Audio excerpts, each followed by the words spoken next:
Okay, Chairperson Casillas, if you'd like to open the meeting. Thank you very much. I'm going to go ahead and read a quick introductory script. Welcome to tonight's meeting. My name is John Casillas. I'm the chairperson for the Natomas CPAC, the Community Planning Advisory Council, also known as the Natomas CPAC.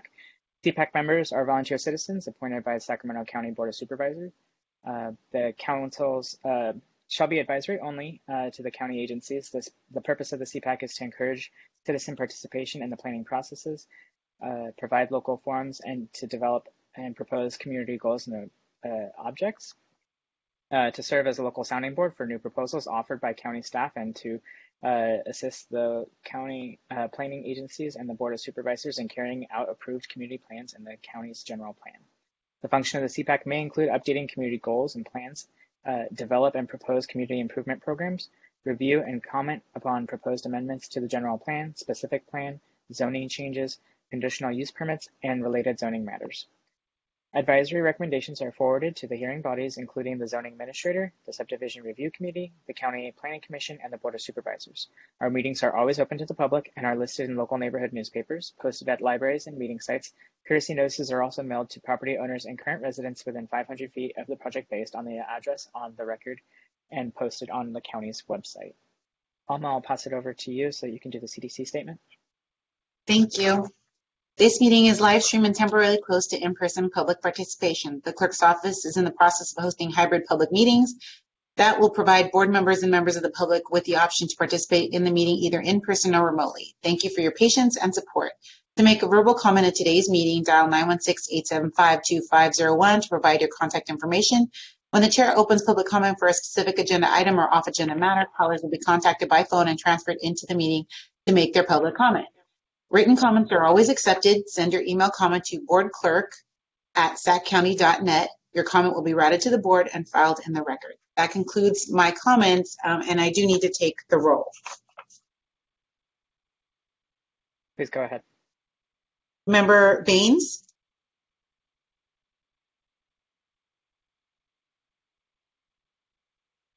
I'm going to try and unmute her. Member Baines? Did you get me? Baines here. I hear you now. Member Bryant? Here. Sabignano? Sabignano? Here. Thank you. Cutlip? Cutlip? I am here. Thank you. Member Zito? Here. And Chairperson Casillas? Present. And you have a quorum. All right, sounds good. From here, can we go ahead and start with item number 1? Item number 1 is the Metro Airpark Lot 8 tentative parcel map. It's located at the west side of Metro Airpark Parkway, approximately 0.2 miles east of the Powerline Road Cerna Drive intersection in the Natomas community. And the request is for a tentative parcel map and design review. Sounds good. Do we have someone here to present? Yeah, thank you. Good evening. My name is Gemma Tierney, and I'm an assistant planner with the County Planning and Environmental Review. I am the project manager for this application, which is for a tentative parcel map. Next slide, please. Thank you. The project site is located on the west side of Metro Air Parkway, and it's about 0.2 miles east of the Powerline Road Cerna Drive intersection. The parcel is approximately 60.4 acres and is currently vacant. Next slide, please. The parcel zoning designation is Metro Airpark Special Planning Area, or SPA. The surrounding area is also in the Metro Airpark SPA. Most of the surrounding area is vacant.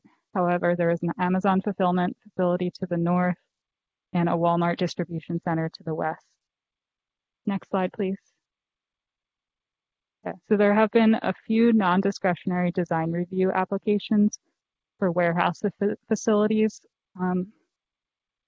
and 2 of the reviews were submitted in 2020 and approved in April 2021. And so those are the bottom 2 bullets listed on this slide. The first bullet is for an item that was filed this year and is currently under review. So those are for warehouse facilities on 3 of the parcels that are proposed to be created under this tentative parcel map that you're considering today. Next slide, please. So the request is for a tentative parcel map to divide an approximately 60.4 acre parcel into 4 parcels, and it will have also a design review to determine compliance with countywide design guidelines, as well as with the Metro Air Park Special Planning Area Ordinance. Next slide, please. So here is the tentative parcel map. It's oriented so that the top of the map is to the east, so that's Metro Air Parkway along the top of the drawing. Serna Drive runs between the proposed lots 1 and 2, to the left end of the drawing. And the building footprints that are shown on lots 2 and 3 represent the building footprints that were approved under the 2020 design reviews that I mentioned a couple slides ago. Next slide, please.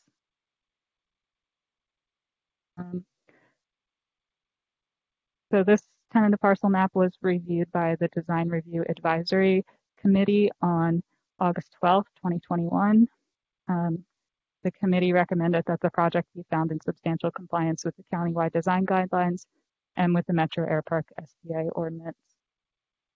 There's no development proposed along with this tentative parcel map application. However, as I mentioned, there were 2 approved non-discretionary design reviews for warehouse facilities. And there's a 3rd one of those design reviews currently ongoing.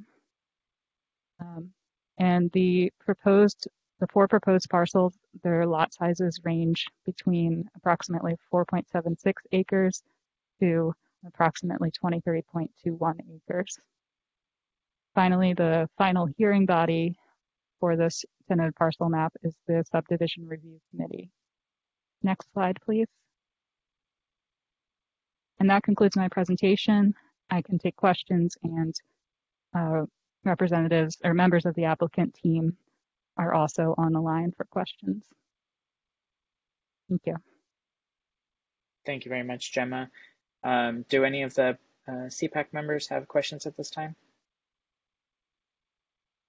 This is Member Bryant here, and I have a question because right now they said that there's non-discretionary projects that are on the table right now for these parcels, and there may be some type of warehouses or something like that. I'm wondering, do they see anything like any large? Because the lot 3 is a pretty good size, so I'm wondering, are they looking at maybe another distribution center, which is going to be a really large facility on one of those parcels? For the 2 that were approved in that were filed in 2020 and have been approved, they were for warehouse facilities, and the footprints that were proposed under them are the footprints shown on this map, just on lots 2 and 3. Okay, so when you say warehouse, that's not the same as like a distribution center, which would be much larger, like the Amazon or Walmart distribution center. Is it? It could be the same, yeah. In the Metro Air Park SPA, the use is listed as like a warehouse facility, but a distribution center would fall under that category. Okay, thank you. You're welcome. Are there any other members with questions at this time?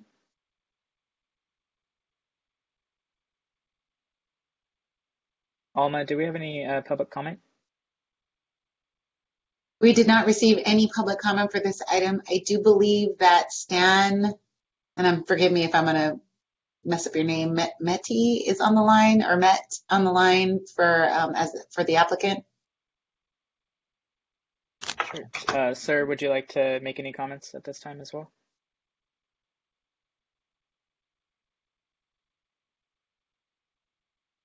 I see you're lighting up, but I don't hear any sound coming from your microphone. So Chair, this is Stan Meddy. Thank you. We accept the conditions as presented. We don't have any further comment. We're happy to answer questions. Much. I'm going to do one final call for any questions. I don't have any. All right. And are there any members of the CPAC that would like to make a motion at this time?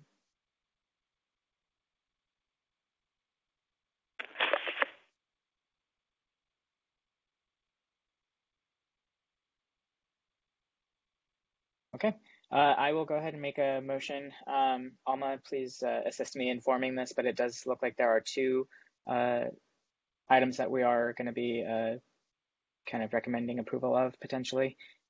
Is that correct? Where we would recommend approval of the tentative parcel map and then also recommend further design review? You can, yes, you can say you approve the project as recommended by staff. Okay. I would like to make a motion to approve the project recommended by staff. Is there a second? This is Member Cutlip. I second the motion. Thank you. Member Baines? Aye. Member Bryant?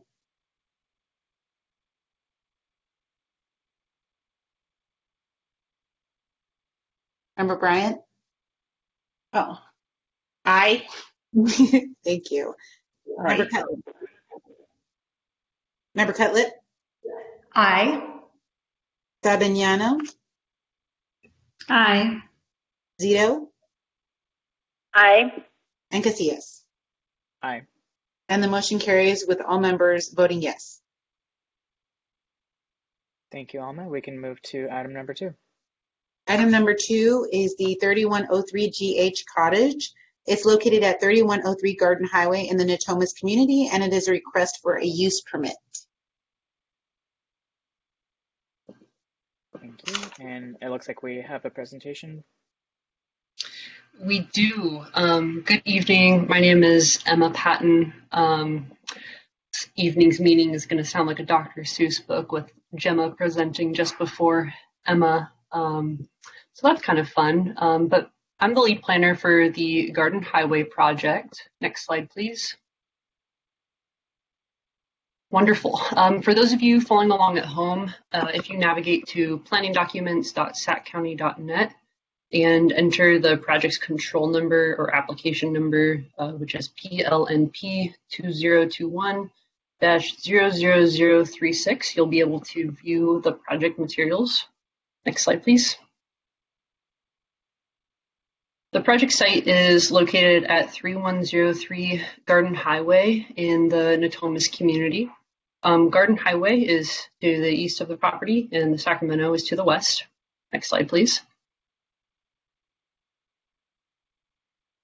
The Garden Highway SPA allows this particular property to be developed with a single family residence. However, it requires a use permit given that the parcel does not meet the minimum lot area requirements. Next slide, please. So according to the Garden Highway SPA, the minimum lot area is 26,500 square feet, and this particular site is 24,829 square feet.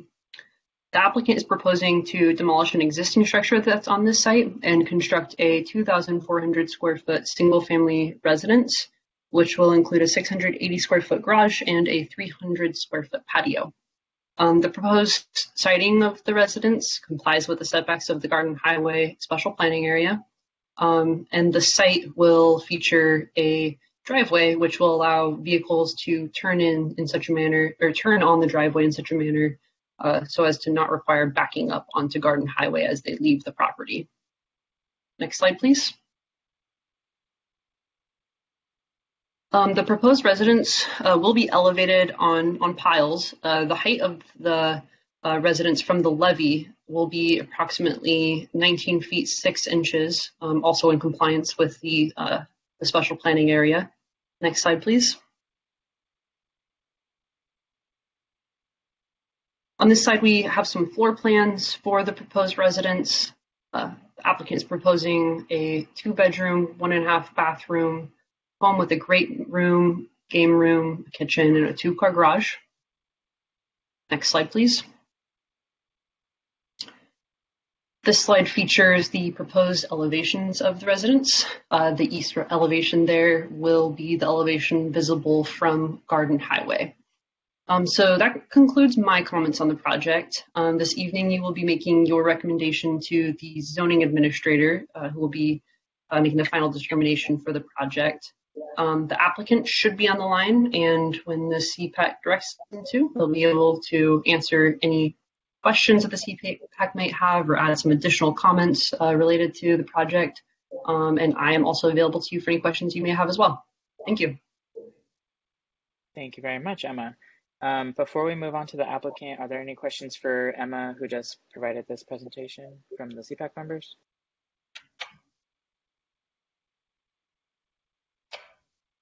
Okay, hearing none, please, if the applicant can be unmuted, and he can provide any additional information to the CPAC members.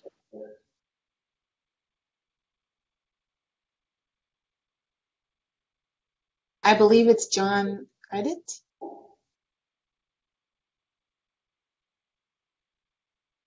You're unmuted now, John, so I don't know.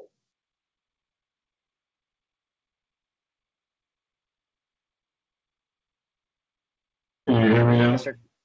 We can. Yeah, I have no further comments from what Emma said. Okay. Are there any questions by the CPAC members?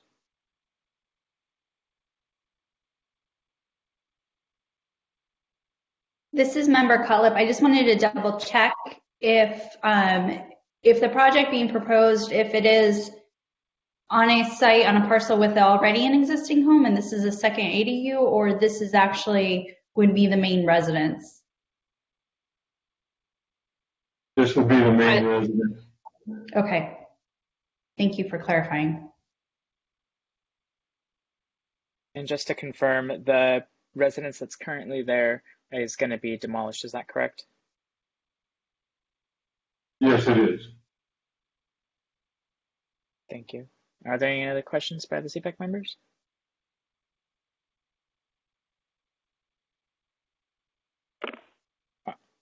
Are there any members that would like to make a motion at this time?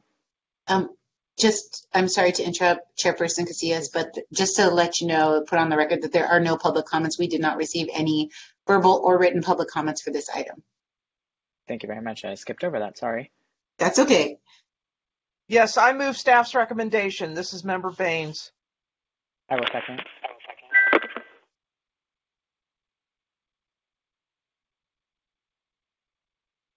I will second. This is Member Bryant.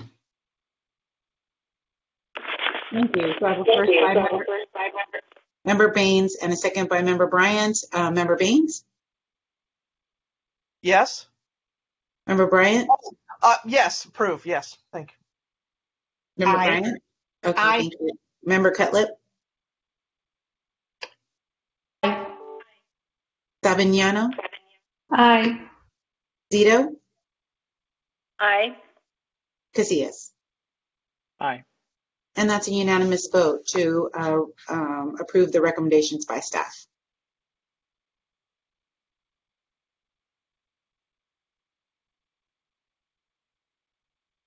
We can move on to item number 3. Item number 3 is a community input on Sacramento County fiscal year 2022-23 budget priorities. Okay, good evening, CPAC members. This is Jessica Brandt. I'm a senior planner with Planning and Environmental Review. And we've been asked to go out to each of our CPACs and do a little bit of outreach. The fiscal year 22-23 budget process is designed to increase transparency and provide an opportunity for public input, as well as have a more robust public engagement process. So as part of that, we are asking CPAC members for feedback on what they see as budget priorities for the county. And then that feedback will inform a larger survey that's going to go out, and then recommendations that will be made to the board on priorities. So With that, I'm just going to go ahead and open it up for anyone who has ideas on policy or other areas that they wish to see prioritized in next year's county budget.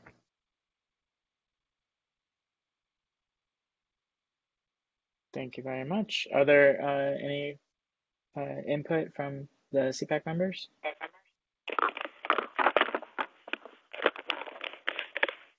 This is Member Bryant, and I wanted to know if this budget, the county budget that's being recommended, is that our discrepancy? Is that cover any type of housing? Would that be anything like housing for homeless, or would that come under this particular budget heading? It can, yeah. There's a budget and brief document that was included in your packet. Unfortunately, I think it might be at the very end, so sometimes it's easy to miss it. But that's something that the members could take a look at later. It gives sort of that breakdown on how much of the county budget is discretionary versus non-discretionary, which departments have sort of oversight of different policy areas, how much discretion they have in what they spend it on, and then some of the initiatives that the different agencies, it's kind of more at an agency level, have been pursuing. And so, yeah, the housing, homeless outreach, dealing with some of the spillover effects, that's definitely something that I think both Health and Human Services and sheriffs both have as initiatives. So, okay. So as a priority area, that would be a good example. Mm-hmm. Okay, thank you.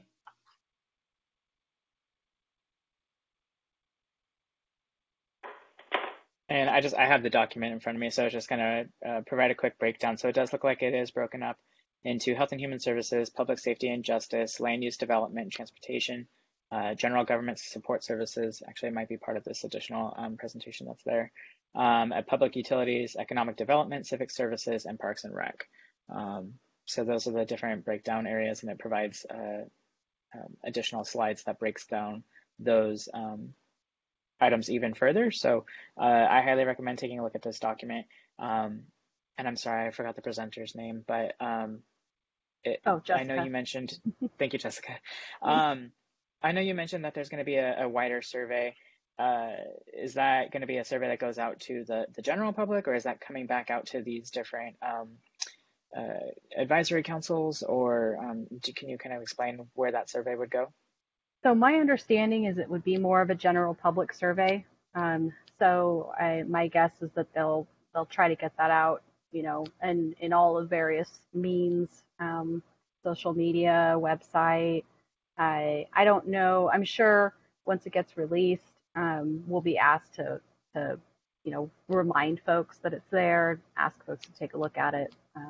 But no, I think the idea is that it's going to be a wider swath. So they wanted this sort of feedback from existing advisory committees to try to kind of narrow down the areas of potential sort of focus and prioritization.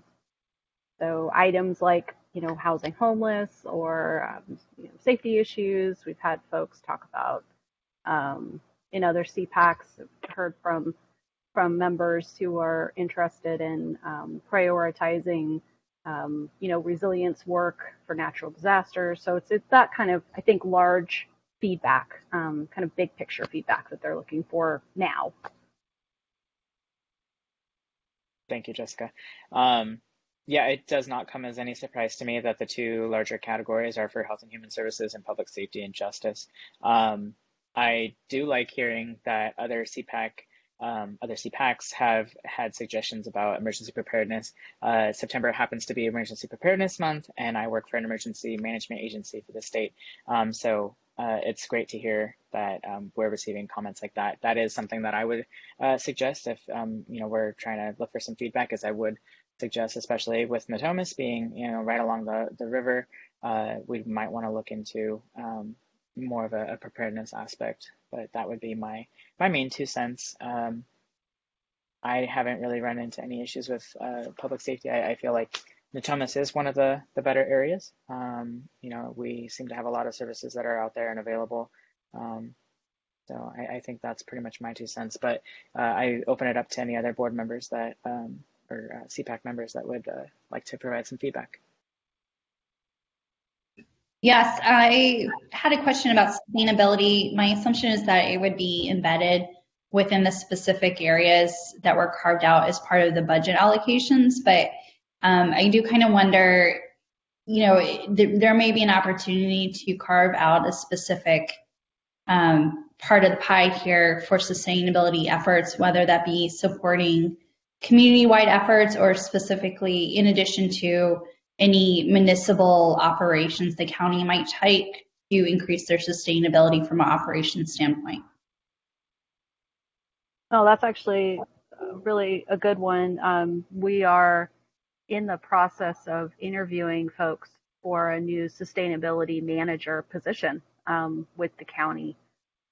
And so that's definitely something that the county, I think, is already seen as a priority. And so that's good to hear that that's one that you think should continue to be a priority.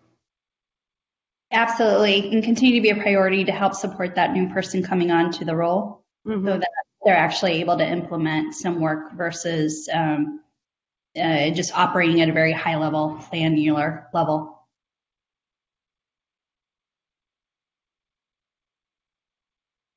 I was just going to add. Oh, go ahead.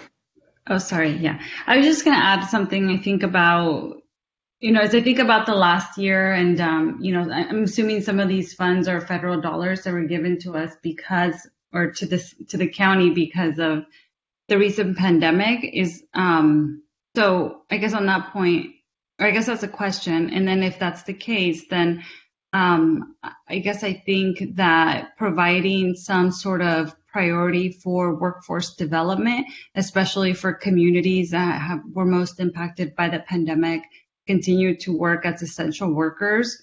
So some sort of relief for some of those families to get back on their feet, but also for economic development for the small businesses in the areas that may have shut down or are striving to still stay afloat. Yeah, that's a good one. This is Alma from the clerk's office. Are you referring to ARPA funding? Yeah. Okay, so I got down the workforce development, essential worker relief, and economic development. Yeah, thank you. Hi, this is Red Baines. I wanted to, homelessness seems to be the number one issue everywhere. And that was one that I thought of, but that's probably already on there. The other thing I would like to see is the RT getting to the airport and getting an access point for emergencies especially. There's just not many accesses out of here. If we did have a water emergency, of how people would get out. And I think another bridge with light rail and with the cars being able to go over Northgate Boulevard there, because that floods so often that it's scary to live here sometimes and think about how to get access, especially like when the Oroville Dam broke. It became very evident with the traffic and things that we had here. So I would like to see something done with that. With the current federal dollars hopefully coming in, maybe something will happen with that. But I think that should be a priority. Thank you. I got that, Member Baines. This is Member Bryant, and I wanted to, I apologize earlier because I hadn't read over this last get in the mail today. So I've been kind of busy getting ready to go out of the country. So anyway, what I was reading, and I saw about the homeless initiative, but I'm also looking at an alternative. It says emergency response to the mental health issues. Because it seems like maybe this seems like a temporary fix when there needs to be something permanent done, because not, as you know, with the homeless, there's a lot of mental issues, and a lot of them are really is quite scary. And I know this is emergency, but there needs to be some type of program put in place that's kind of a long-term thing to deal with this. Is that something that would come under one of the headings of the initiatives? Yeah, I believe so. I think actually this alternative emergency response item is, I think, sort of trying to get to that instead of approaching someone who's having a mental health issue in like a public safety sort of way. I think they're putting these teams together and approaching them to get them connected with services and get them through into the mental health network. And so I do think that's exactly what this is going towards. So I think it sounds like you'd like that as a priority, as a long-term sort of thing. It does need to be, because this just sounds like, like you said, like a temporary fix when there's an issue, and so they're referred at that time because there was an immediate issue, but that person would come back out, or it could be something serious long term. So this needs to be dealt with long term, whether it's a facility, which I thought there was going to be a facility I believe it was around Richards, or I thought there was going to be a mental health facility, but there needs to be something to deal with the long-term issues that we're facing with the homeless, or the homelessness. Okay, so more long-term services. Right. Yeah, got it. Thank you.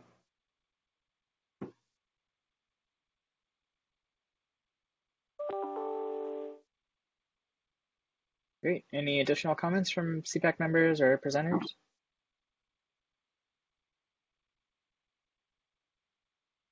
Hearing none, there's no action needed on this, right? This was more informational. Correct. I took notes, and those will be forwarded on to the Office of Budget Management. Perfect. All right. Well, we can move on to item number 4 for staff update. This is Jessica again. I just wanted to update our interim county executive is now our permanent county executive, and Edwards was chosen for the role on a permanent position. So we're all very glad for that. And then the planning and environmental review, we were the planning and environmental review office. We are now just have been brought under the umbrella of a new community development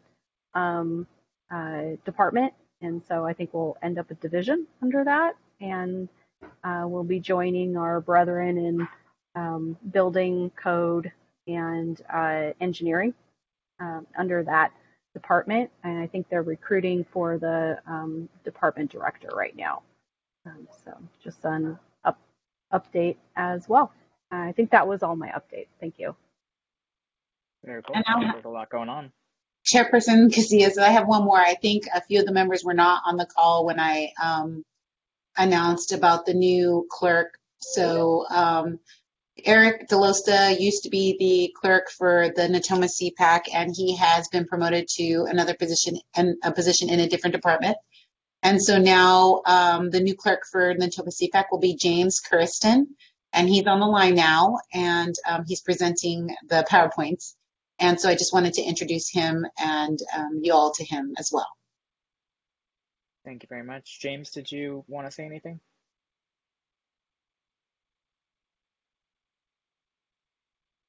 I can hear him talking, but I don't think his microphone is working. So No worries. also, one more thing.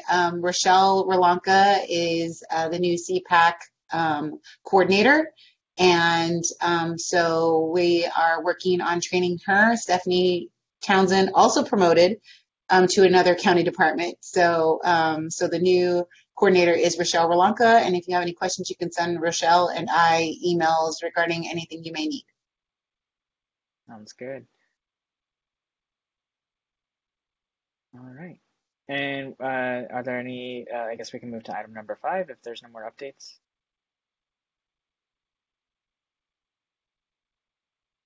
Okay. Are there any council member comments?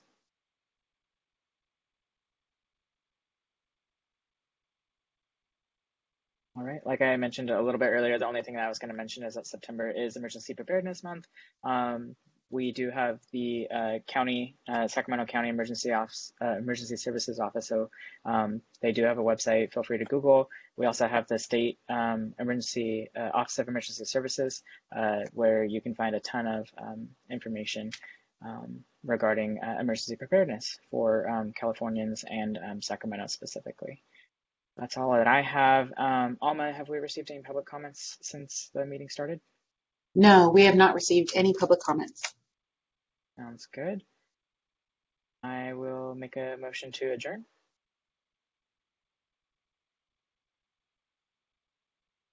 Second, Member Baines. Thank you. Okay. No vote is needed to adjourn the meeting, so you can go ahead and just adjourn. Sounds good. We'll go ahead and close out the meeting. Thank you, everybody, for participating, and we'll see you at the next one. Thank you. Bye. Thank you. Have a good night.